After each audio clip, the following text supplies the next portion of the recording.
مغیرہ ابن شعبہ رضی اللہ تعالیٰ عنہ وہ حضرت معاویہ کے پاس آئے اور انہوں نے یہ کہا کہ دیکھیے اگر آپ نے اپنے بعد اپنا جانشین نامزد نہ کیا تو ہو سکتا ہے پھر فسادات پیدا ہو جائے، پھر مختلف لوگ خلافت کا دعویٰ لے کر کھڑے ہو جائیں، پھر خانہ جنگی ہو جائے۔ 5 برس کی خانہ جنگی میں 1 لاکھ سے زیادہ مسلمان شہید ہو چکے ہیں، قتل ہو چکے ہیں، ہلاک ہو چکے ہیں۔ اب دوبارہ وہی دور نہ آ جائے، لہذا آپ اپنا جانشین نامزد کر دیجئے۔ امیر معاویہ ریلیکٹنٹ تھے لیکن انہوں نے دلائل دیے، دلائل مضبوط تھے۔ انہوں نے کہا کہ اب کبار صحابہ دنیا سے رخصت ہو چکے، وہ جماعت کہ جن کی تربیت اور تزکیہ، جن کی تعلیم حضور نے خود کی تھی اور ان کو اندر سے پاک کر دیا تھا، ان کی نیتیں بالکل پاک ہو چکی تھی، کوئی نفسانیت ان میں نہیں رہی تھی، وہ جماعت تو اکثر و بیشتر اب ختم ہو چکی، فوت پا چکے، وفات ہو چکی۔ لہذا اب جو ہے اکثر و بیشتر نو مسلم ہیں جو بعد کے فتوحات کے ذریعے سے اسلام لائے ہیں، لہذا ان کے اندر نہ وہ پختگی ہے، نہ ان کے اندر وہ تقویٰ ہے، نہ تدین ہے، نہ اصول پرستی ہے۔ اسلام کی پوری تعلیمات جو ہیں وہ ان کے وجود کے اندر، ان کے شعور کے اندر گہری اتری ہوئی نہیں ہے، لہذا اب صورتحال وہ نہیں رہ سکے گی جو حضرت ابو بکر یا حضرت عمر یا حضرت عثمان یا حضرت علی کے زمانے میں تھی، لہذا آپ نامزد کیجئے۔ یہ بھی بتا دوں کہ مغیرہ ابن شعبہ کون تھے رضی اللہ تعالیٰ عنہ۔ نمبر 1 یہ ہے کہ یہ اصحاب شجرہ میں شامل ہیں، جن 1400 یا 1800 افراد نے حضور سے بیعت کی تھی صلح حدیبیہ سے متصل قبل، اس درخت کے نیچے بیٹھ کر جس کے بارے میں سورہ فتح میں فرمایا گیا کہ لقد رضی اللہ عن المؤمنین اذ یبایعونک تحت الشجرہ، اللہ ان تمام اہل ایمان سے راضی ہو گیا جو ہے نبی صلی اللہ علیہ وسلم آپ کے دست مبارک پر بیعت کر رہے تھے اس درخت کے نیچے، ان میں سے موجود، ان میں یہ مغیرہ ابن شعبہ ہے۔ پھر مغیرہ ابن شعبہ وہ ہے کہ حضرت علی اور امیر معاویہ ان کے درمیان جو خانہ جنگی ہوئی اس میں ہمیشہ حضرت علی کے ساتھ رہے، حضرت علی کے ہی وہ سپورٹر تھے، ان کے ساتھ تھے۔ اس پہلو سے اچھی طرح سمجھ لیجئے کہ یہ نہیں ہے کہ وہ در حقیقت کو پہلے سے وہ امیر معاویہ کے ساتھی تھے، نہیں، لیکن اب جو صورتحال وہ دیکھ رہے تھے، جہاں دیدہ انسان تھے، بہت بڑے سیاستدان تھے، جانتے تھے حالات کو، حالات کے نبض پر ان کا ہاتھ تھا، لہذا انہوں نے یہ مشورہ دیا اور پھر امیر معاویہ نے اس مشورے کو قبول کر لیا اور یزید کی ولی عہدی کا اعلان کر دیا۔ یہ بالکل مڈل ہے حضرت امیر معاویہ کے دور خلافت کا درمیان، یہ 10 سال جب ہو گئے تھے حضرت امیر معاویہ کی خلافت کو یا حکومت کو، تب یہ معاملہ پیش آیا اور یزید کے ہاتھ پر یہ بیعت ولی عہدی تمام جو بھی مختلف گورنرز تھے ان کے ذریعے سے کہہ دیا گیا اپنے اپنے علاقے کے لوگوں سے بیعت لے لو۔ یہ بیعت عام طور پر لوگوں نے کر لی، البتہ 5 شخصیتیں جو بہت نمایاں تھیں انہوں نے اس بیعت سے انکار کیا۔ ان میں کون تھے ذرا نوٹ کیجئے۔ حضرت ابو بکر فوت ہو چکے، ان کے بیٹے عبد الرحمن ابن ابی بکر۔ حضرت عمر فوت ہو چکے، ان کے بیٹے عبداللہ ابن عمر۔ حضرت زبیر فوت ہو چکے، ان کے بیٹے عبداللہ ابن زبیر۔ حضرت عباس فوت ہو چکے، ان کے بیٹے عبداللہ ابن عباس۔ حضرت علی شہید ہو چکے، ان کے بیٹے حسین ابن علی رضی اللہ تعالی عنہم اجمعین۔ یہ 5 جو امت کے بہت بڑے 5 افراد کے گویا کے وہ چشم و چراغ تھے ان گھرانوں کے، انہوں نے انکار کیا، اور ان میں خاص طور پر عبد الرحمن ابن ابی بکر نے یہ جملہ کہا کہ تم چاہتے ہو کہ قیصر و کسریٰ کی سنت پر عمل کرو کہ باپ کے بعد بیٹا حاکم بن جائے، یعنی ایک قدم تو خلافت کا نظام پہلے ہی نیچے اتر چکا۔ مشاورت سے تو حضرت امیر معاویہ کا بھی جو نسب ہوا ہے وہ مشاورت سے نہیں ہوا، ایک درجے میں وہ جو اللہ تعالیٰ کے رسول نے عمارت بنائی تھی شاندار، اس خلافت کا جو سیاسی نظام تھا اس میں ایک تو کڑی آ چکی زوال کی کہ ایک شخص نے طاقت کے ذریعے سے خلافت حاصل کر لی، اب اس کی اگلی کڑی لانا چاہتے ہو کہ قیصر و کسریٰ کے طریقے سے خاندان کے اندر، ایک قبیلے کے اندر یہ خلافت جو ہے یا حکومت جو ہے نسل بعد نسل، باپ کے بعد بیٹا اور بیٹے کے بعد پوتا، اس کو ہم کبھی گوارا نہیں کریں گے۔ حضرت امیر معاویہ بہت دانشمند انسان تھے، انہوں نے ان 5 حضرات پر کوئی تشدد نہیں کیا، کوئی جبر نہیں کیا، بلکہ رہنے دیا، ٹھیک ہے یہ بیعت نہیں کر رہے، ابھی تو بیعت ولی عہدی ہے، کوئی حرج نہیں، لہذا کوئی جھگڑا کوئی اس وجہ سے کوئی فساد، اس بنا پر کوئی جنگ نہیں ہوئی۔ 10 سال گزر گئے، یعنی 10 سال تک یزید ولی عہد رہا ہے، 10 سال تک، اور اس سوائے ان 5 بڑی شخصیتوں کے جو پوری امت تھی، عوام الناس تھے، ان سب نے اسے قبول کیا۔ یہ صورتحال اب جب پیدا ہوئی جب حضرت امیر معاویہ کا انتقال ہو گیا، یہ سن 60 ہجری ہے۔ اب سوال پیدا ہوا کہ وہ ولی عہدی کی بیعت اب بیعت خلافت میں منتقل ہو جائے گی، لہذا پھر یہ ہوا کہ سب لوگوں سے، سب گورنروں کو لکھ دیا گیا تمام صوبوں کے اندر کہ اپنے اپنے لوگوں سے بیعت لے لو۔ ظاہر بات ہے کہ وہاں کوئی ریفرنڈم نہیں ہوتا تھا، کوئی ووٹ نہیں ہوتے تھے کہ اس کی پرچیاں ڈالی جا رہی ہوں، ایک ایک شخص سے رائے لینا نہیں ہوتی تھی، بلکہ اس وقت کی جمہوریت یہ تھی اور شورائیت یہ تھی کہ ڈیفرنٹ کلینز ہیں، ڈیفرنٹ فیملیز ہیں، ڈیفرنٹ ٹرائبز ہیں، ان کے سردار، ان کے بڑے لوگ، ان کے اہم لوگ بیعت کر لیں تو گویا کہ سب کی بیعت ہو گئی۔ وہ ایک قبائلی نظام تھا اور اس میں یہ نہیں تھا نظام کے ووٹ بنے ہوئے ہوں اور اس کی پرچیاں ڈالی جا رہی ہوں۔ تو تمام عالم اسلام نے گویا کہ بیعت قبول کر لی اب یزید کی بحیثیت خلیفہ۔ اب وہ جو 5 آدمی تھے ان میں سے ایک فوت ہو چکے تھے، حضرت عبد الرحمن ابن ابی بکر رضی اللہ تعالی عنہما، دونوں فوت ہو گئے، لیکن باقی 4 رہ گئے۔ ان 4 کو نوٹ کیجئے، اور یہ بڑا سینسٹیو ایشو ہے جس پر میں اب گفتگو کر رہا ہوں۔ ان 4 میں کون ہیں؟ عبداللہ ابن عباس، عمر میں سب سے بڑے وہ ہیں، اور ان کی شان یہ ہے کہ انہیں حبر الامہ کہا گیا ہے، امت کے سب سے بڑے عالم، اور قرآن مجید کے وہ سب سے پہلے مفسر ہیں۔ اصل جو جتنی بھی تفسیری روایات ہمیں ملتی ہیں حضرت عبداللہ ابن عباس کے شاگردوں سے، تابعین سے، لہذا ان کا بہت اونچا مقام ہے۔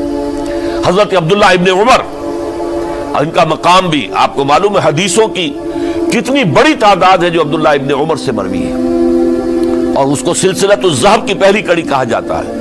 روایت حدیث میں جو سنہری زنجیر ہے اس کا آغاز حضرت عبداللہ ابن عمر ہے۔ ایک طرف یہ دونوں ہو گئے، ان دونوں کی رائے کیا ہوئی؟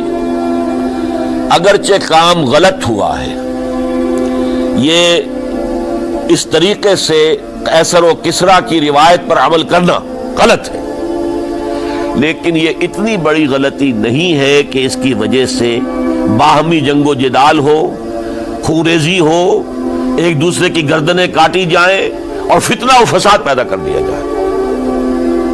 لہذا انہوں نے یزید کی بیعت کر لی۔ 2 حضرات رہ گئے، یہ نسبتاً نوجوان ہیں، ان دونوں کی پیدائش ہجرت کے بعد ہوئی ہے۔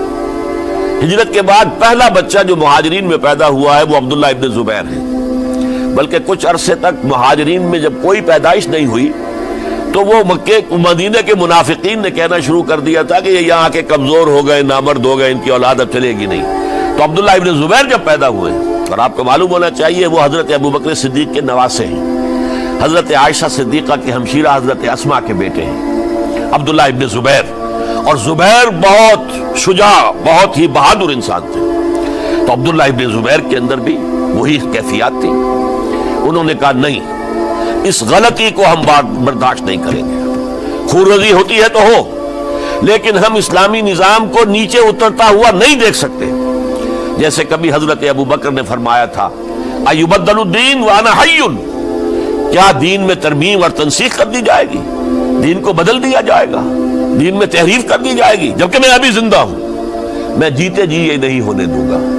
حضرت عبداللہ ابن زبیر کی یہ رائے ہوئی، وی ہیو ٹو چیلنج، ہم مقابلہ کریں گے، ہم اسے پیسیولی قبول نہیں کریں گے۔ انہوں نے بیعت سے انکار کیا اور مدینہ چھوڑ کر مکے جا کر حرم کے اندر پناہ گزین ہو گئے۔ یہی معاملہ حضرت حسین ابن علی رضی اللہ تعالی عنہما کا تھا، وہ بھی نہایت شجاع، نہایت جری، نہایت بہادر۔ انہوں نے بھی کہا کہ یہ غلط قیصر و کسریٰ کی روایت جو شروع ہو رہی ہے اسے ہم نے ریزسٹ کرنا ہے اور اسے ہم آگے نہیں چلنے دیں گے۔ ان پر بھی جب دباؤ ڈالا گیا کہ بیعت کرو تو وہ کچھ وقت مانگ کر، کہ دیکھیے میں ایسا شخص نہیں ہوں کہ تنہائی میں علیحدہ کمرے میں بیٹھ کر بیعت کروں، جب عمومی بیعت لوگے تم سب سے تو میں بھی آ جاؤں گا، اس وقت لوگ فیصلہ کریں گے۔ تو بس اس وجہ سے پھر وہ گورنر جو تھا اس وقت مدینے کا، اس سے اجازت لے کر آ گئے اور راتوں رات وہاں سے نکل کر وہ بھی مکے پہنچ گئے۔ تو اب یہ 4 جو ہیں 2 گروہوں میں تقسیم ہو گئے، 2+2۔ دو کی رائے یہ ہوئی کہ بات غلط ہے، لیکن اس کی بنا پر خون ریزی، جنگ و جدال، جنگ آپس میں خون ریزی کرنا یہ صحیح نہیں ہے، بلکہ مصلحت اس میں ہے کہ اس کو قبول کر لیا جائے، پھر اللہ تعالیٰ کو بہتر حالات پیدا کرے گا اس کے ذریعے سے، تعلیم کے ذریعے، تلقین کے ذریعے سے، جیسے نبی اکرم صلی اللہ علیہ وسلم نے اتنا عظیم انقلاب برپا کیا تھا۔ ہم کوشش کریں گے کہ نظام حکومت کی اصلاح ہو جائے، لیکن اس وقت اگر ہم اڑ گئے تو پھر گویا کہ خوریزی اور فساد اور باہمی جنگ ہے وہ شروع ہو جائے گا۔ اور دو حضرات کی رائے ہوئی کہ نہیں، ہمیں ہر صورت میں رجسٹ کرنا ہے، خوریزی ہوتی ہے تو ہو، ہمیں جانے دینی پڑتی ہے تو دیں گے، ہم شہادت قبول کریں گے، لیکن اس غلطی کو قبول نہیں کر سکتے۔ تو میں اس کے لیے عرض کر رہا ہوں، یہ تیسری شہادتوں کا جو دور شروع ہوا ہے، پہلا شہادتوں کا دور حضور کا دور، دین کو قائم کرنے کی جد و جہد میں جنہوں نے جانیں دی ہیں، دوسرا دور اس دین کے خلاف جو کاؤنٹر ریولوشنری موومنٹس آئی ہیں ان کو رفع کرنے کے لیے جانے دینا، ہزاروں صحابہ کی جانیں اس میں بھی گئی ہیں، مسیلمہ ابن کذاب ہو یا مانعین زکوٰۃ ہو، ان کے خلاف جو جہاد ہوا۔ پھر ظاہر بات ہے کہ حضرت عثمان رضی اللہ تعالیٰ عنہ کے بعد جو فساد ہوا، وہ شہادتیں کیا تھی؟ اس دین کے نظام کو قائم رکھنے کے لیے، انٹیکٹ رہے، دشمن اس کے اندر رکھنے ڈالنے میں کامیاب نہ ہو جائے۔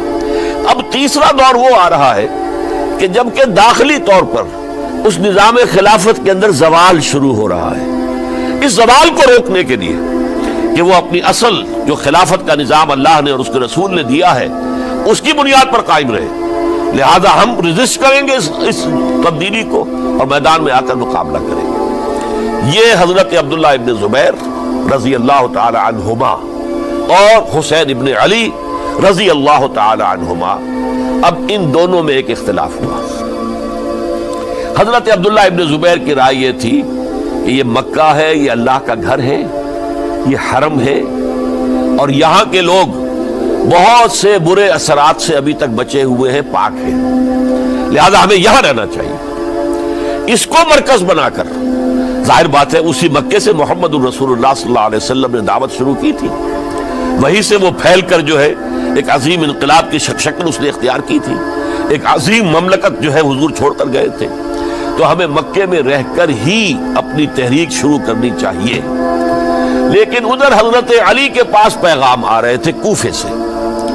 کوفہ چونکہ حضرت حسین کے پاس پیغام آ رہے تھے کوفے سے، چونکہ کوفے کو حضرت علی نے دارالخلافہ بنا لیا تھا، اور وہاں سمجھا جاتا تھا کہ حضرت علی کے ہمدرد اور حضرت شیعان علی جنہیں ہم کہیں، ان کے ساتھی، ہم خیال یہ لوگ ہیں کثرت کے ساتھ، اور وہاں سے اب خطوط کا تانکا شروع ہو گیا، آپ یہاں آئیے، ہم بےتاب ہیں، آپ کا استقبال کریں گے، آپ کے ہاتھ پر بیعت کریں گے، تاکہ یہ جو قیصر و کسریٰ کی سنت شروع ہو رہی ہے اس کو روکا جا سکے۔ وہ تانتا بندھا ہوا ہے خطوط کا۔ تو حضرت حسین رضی اللہ تعالیٰ عنہ نے فیصلہ کر لیا کہ میں کوفے جاؤں گا۔ حضرت زبیر روکتے رہ گئے کہ نہیں، کوفیوں پر اعتماد نہ کیجئے، یہ زبانی کلامی ساتھ دیتے ہیں، جب ڈنڈا چلتا ہے تو پھر یہ ہٹ جاتے ہیں میدان سے، ان پر اعتماد نہ کریں آپ، لہٰذا یہی مکے میں رہیے اور ہم دونوں مل کر ایک بڑی طاقت بن جائیں گے، اور یہ مکہ جو ہے ہمارے لیے حصار ہے، یہ ہمارے لیے پناہ گاہ ہے، یہاں سے اس دعوت کا آغاز کیا جائے۔ اب یہ افسوس ہے، اسے اللہ کی مشیت سمجھا جائے، اللہ کی مرضی ہے، جو کچھ ہوتا ہے وہ تو باذن رب ہوتا ہے، اللہ اپنی مصلحتوں سے ہم سے زیادہ واقف ہے، ہم تو نہیں سمجھ سکتے۔ حضرت حسین نے فیصلہ کیا اور ڈٹ گئے اس فیصلے پر کہ میں کوفے جاؤں گا۔ اب یہ بھی بات قرآن مجید میں آیا ہے، حضور سے خطاب کر کے فرمایا گیا فَإِذَا عَزَمْتَ فَتَوَكَّلْ عَلَى اللَّهِ، جب ایک مرتبہ آپ ایک ارادہ کر لیں تو پھر اللہ پر توکل کیجئے، پھر یہ نہیں کہ کبھی آگے کبھی پیچھے جاؤں یا نہ جاؤں، یہ نہیں، یہ تردد یہ نہیں، بلکہ یہ کہ ایک فیصلہ کر کے ڈٹ جائیے، اس لیے کہ جو بھی نتیجہ ہے وہ تو اللہ کے ہاتھ میں ہے، لہذا اللہ پر توکل کیجئے۔ فَإِذَا عَزَمْتَ فَتَوَكَّلْ عَلَى اللَّهِ، لہذا سب نے سمجھایا حضرت حسین کو کہ آپ کوفے نہ جائیں۔ سمجھانے والوں میں حضرت عمر بھی تھے رضی اللہ، حضرت عبداللہ ابن عمر بھی تھے رضی اللہ تعالی عنہ، اگرچہ کوئی قرابت داری جو ہے قریبی نہیں تھی، لیکن بہرحال امت کی ایک شخصیت، عظیم شخصیت تھے۔ سمجھانے میں سب سے زیادہ زور صرف کیا ہے حضرت عبداللہ ابن عباس نے رضی اللہ تعالی عنہما. اور حضرت عبداللہ ابن عباس کون ہے؟ ایک رشتے سے حضرت حسین کے چچا ہیں، ایک رشتے سے حضرت حسین کے نانا ہیں. کیوں؟ حضرت علی اور حضرت عبداللہ ابن عباس چچا زاد بھائی ہیں. عباس کے بیٹے، ابو طالب کے بیٹے، عباس اور ابو طالب بھائی ہیں. تو یہ فرسٹ کزن تھے حضرت علی اور عبداللہ ابن عباس رضی اللہ تعالی عنہ. لہذا انہوں نے جب کہا تو گویا کہ ایک چچا ایک بزرگ سمجھا رہا ہے. اور دوسرے رشتے سے حضور نانا تھے حضرت حسین کے، اور حضور بھی کزن تھے حضرت عبداللہ ابن عباس کے، چچا زاد بھائی ہیں. اس حوالے سے سمجھ لیجئے کہ حضور کے کزن نانا کے درجے میں آ گئے. تو یہ دو رشتے تھے حضرت عبداللہ ابن عباس کے، اور انہوں نے بڑی الہا و زاری کے ساتھ بڑی اپنے مقام سے نیچے اتر کر خوشامد کی ہے. حسین خدا کے لیے باز آ جاؤ، حسین خدا کے لیے باز آ جاؤ، حسین اگر جانا ہی ہے تو اپنے بال بچوں کو لے کر نہ جاؤ. جس طریقے سے تمہارے باپ حضرت علی رضی اللہ تعالیٰ عنہ کو کوفہ کے اندر ذبح کر دیا گیا، کہیں ایسا نہ ہو کہ تمہیں بھی تمہارے بال بچوں کے سامنے ذبح کر دیا جائے.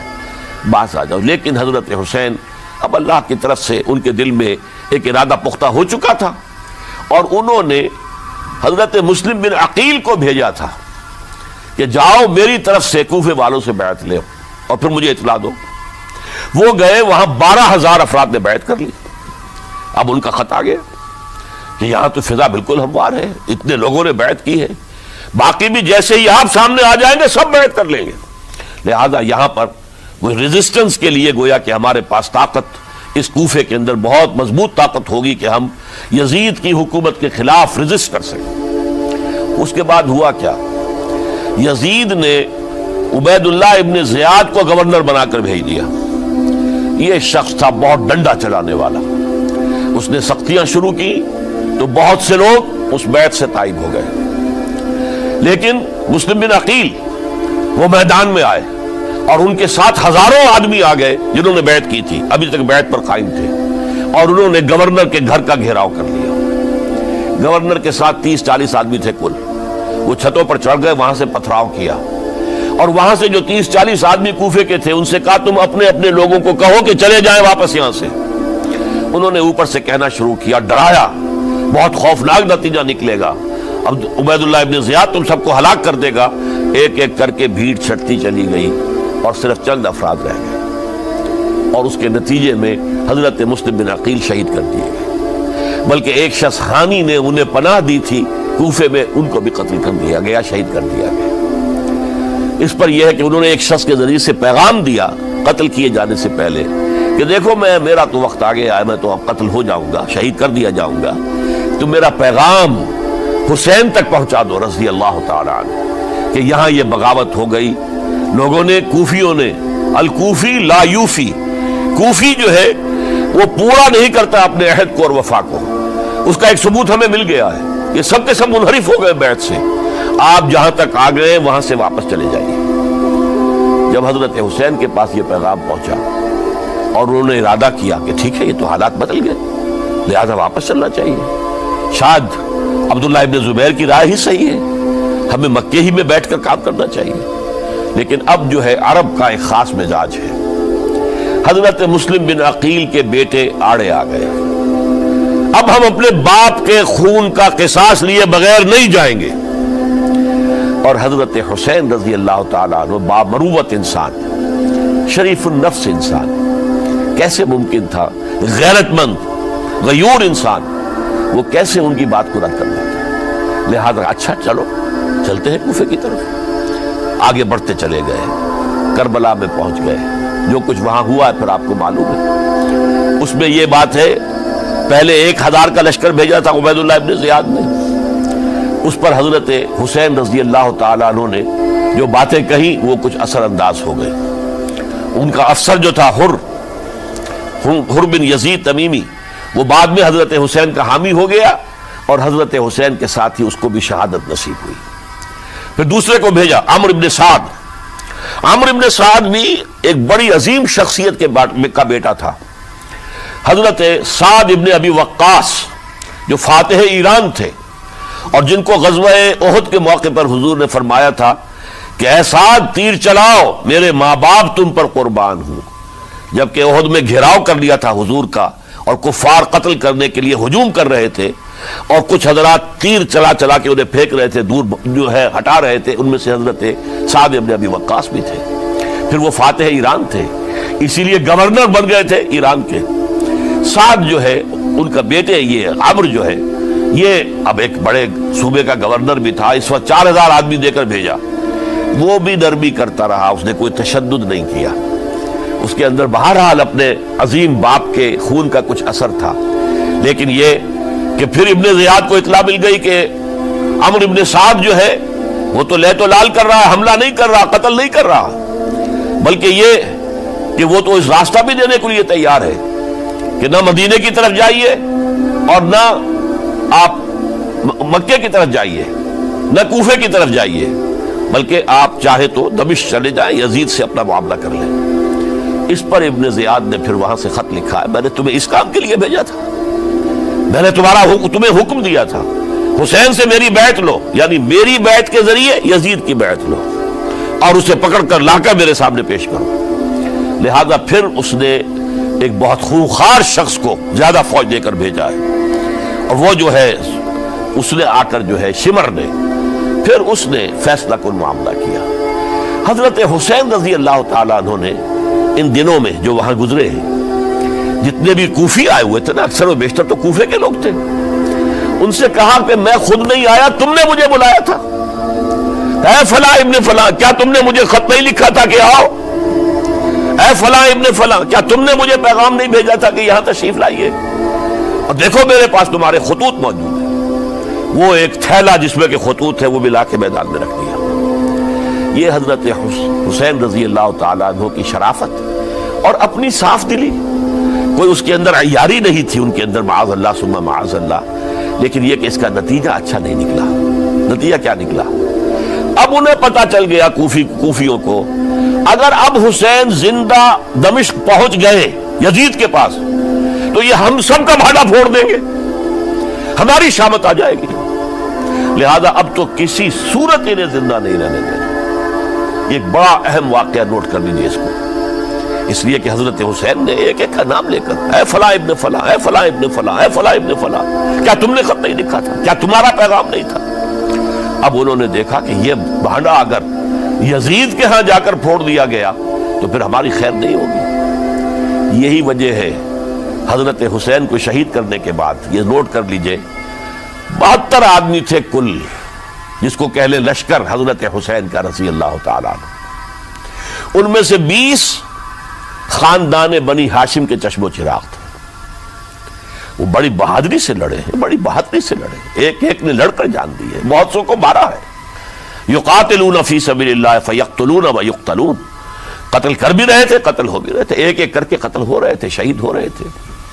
20 جو ہے خاندان بنی ہاشم میں سے شہید ہوئے ہیں۔ حضرت حسین رضی اللہ تعالیٰ عنہ کا ایک بہت ہی انفنٹ چھوٹا بچہ وہ بھی شہید ہوا ہے۔ باقی سب مرد، تمام مرد، سوائے ایک حضرت حسین کے بیٹے حضرت علی بن حسین زین العابدین کہلائے بعد میں، وہ بیمار تھے، وہ جنگ میں حصہ نہیں لے سکتے تھے، وہ بچ گئے صرف۔ اچھا حضرت حسین شہید ہو گئے، یہ ہے 10 محرم الحرام سن 61 ہجری۔ کیا مطلب ہے؟ حضور کے انتقال کے ٹھیک 50 برس بعد، سن 11 ہجری میں حضور کا انتقال، اور سن 61 ہجری میں حضور کے نواسے، اور جن کے بارے میں حضور نے فرمایا سیدہ شباب اہل الجنہ، حضرت حسین شہید کر دیے گئے۔ اور اس کے بعد اس لشکر نے خیموں کو آگ لگا دی۔ یہاں نکتہ سمجھ لیجئے، آگ کیوں لگائی؟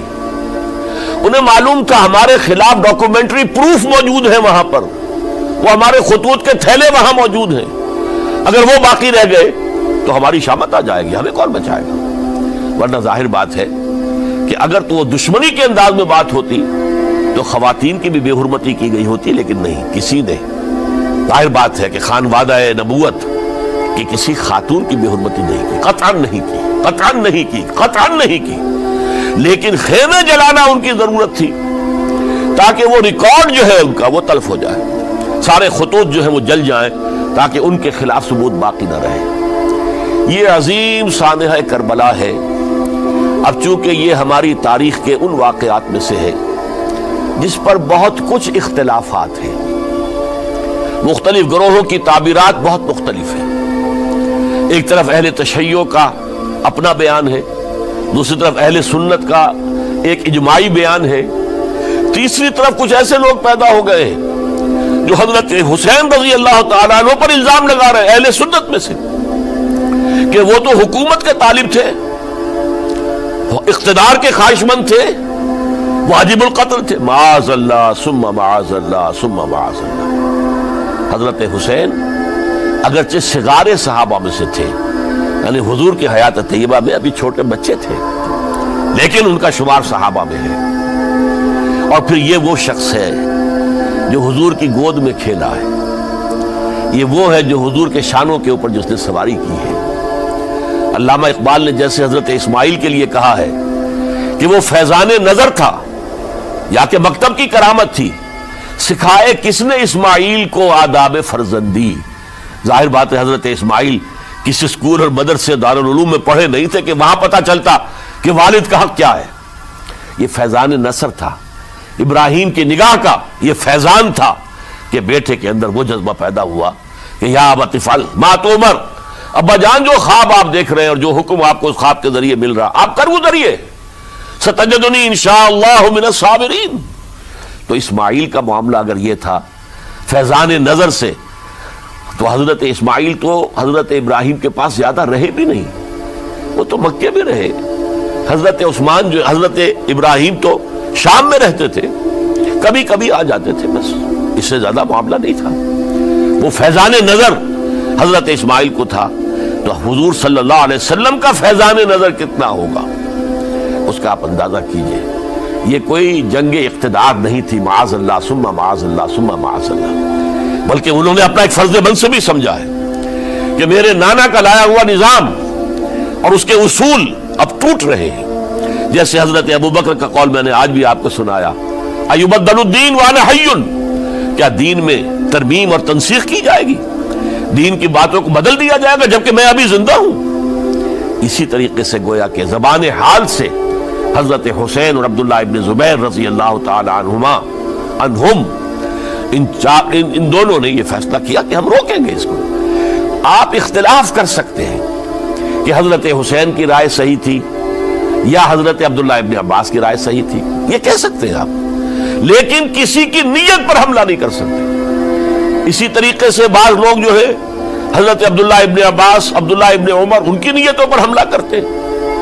ان کو تو یزید نے دولت سے خرید لیا تھا، معاذ اللہ ثم معاذ اللہ ثم معاذ اللہ۔ یہ دونوں جلیل القدر صحابہ ہیں، یہ تو صغار صحابہ میں سے نہیں ہیں، یہ جوان تھے پورے حضور کے زمانے میں، جنگوں میں حصہ لیا ہے۔ حضرت عبداللہ ابن عمر نے، عبداللہ ابن عباس نے رضی اللہ تعالیٰ عنہما، انہیں کوئی رقم نہیں خرید سکتی تھی، کوئی دولت نہیں خرید سکتی تھی۔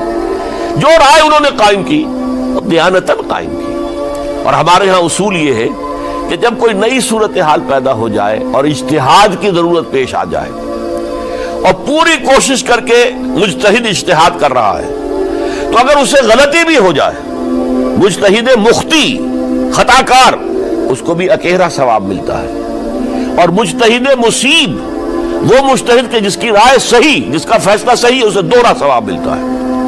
تو ان کے مابین ایک اختلاف رائے کا ہوا، اجتہاد کا ہوا۔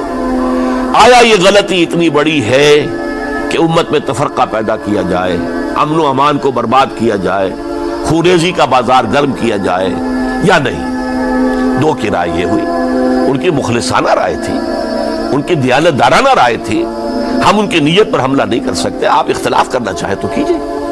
اسی طرح حضرت عبداللہ ابن زبیر اور حضرت حسین ابن علی رضی اللہ تعالی عنہ، ظاہر بات ہے کہ ان کا بھی ایک اجتہادی رائے تھی کہ نہیں، یہ دین کے نظام کے اندر بہت بڑا رکھنا پڑ رہا ہے، یہ تو اب قیصر و کسریٰ کی سنت شروع ہو رہی ہے، یہ اسلام کے دین کے اوپر طریقہ نہیں، عمل نہیں ہو رہا ہے، تو ہم اسے اپنی جانوں کا نذرانہ دے کر بھی اسے روکیں گے، روکنے کی کوشش کریں گے، رکے نہ رکے ہم اپنی جانیں دے دیں گے۔